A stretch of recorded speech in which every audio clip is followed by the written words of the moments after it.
It was nearly 1 year ago that a wildfire burned nearly 1,000 hectares between Upper Tantallon and Hammonds Plains, including this land here behind me. Down the highway in Shelburne County, the province's largest wildfire burned last year, over 23,000 hectares in size. Now, wildfires can burn anytime, usually between the spring, summer, and fall, but it's often the springtime when conditions are most ideal for wildfires to spark and spread, and that's all thanks to the weather. So today, let's explore the role weather has in the ignition and spread of wildfires, and also examine the role of climate change. Most wildfires in Atlantic Canada are human-caused, whether accidental or intentional.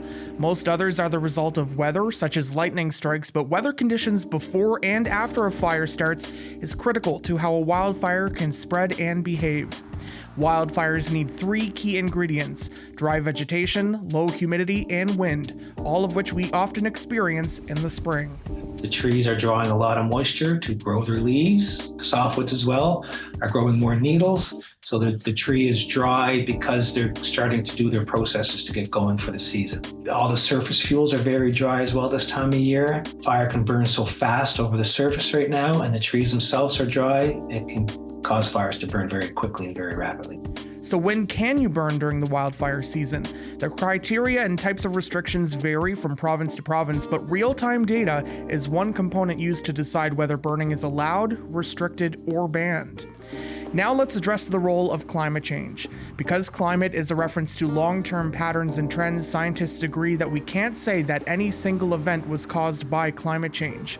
However, changing climate patterns are influencing the frequency and severity of wildfires. As temperatures increase and precipitation patterns shift, it's expected that Canada will see increases in the number of wildfires, the length of the wildfire season, and how long fires burn.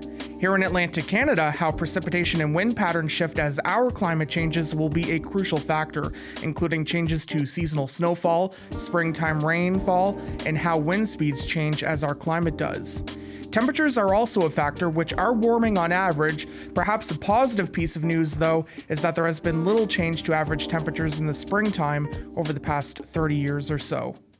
Regardless, no matter how a wildfire is ignited, weather and climate patterns can aid in their spread. And it's important that each wildfire season that you are prepared.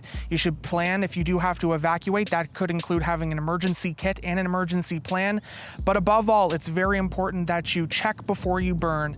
Each day, check your local burn map to make sure that burning is allowed. And if it's not allowed, make sure you follow those burn ban rules.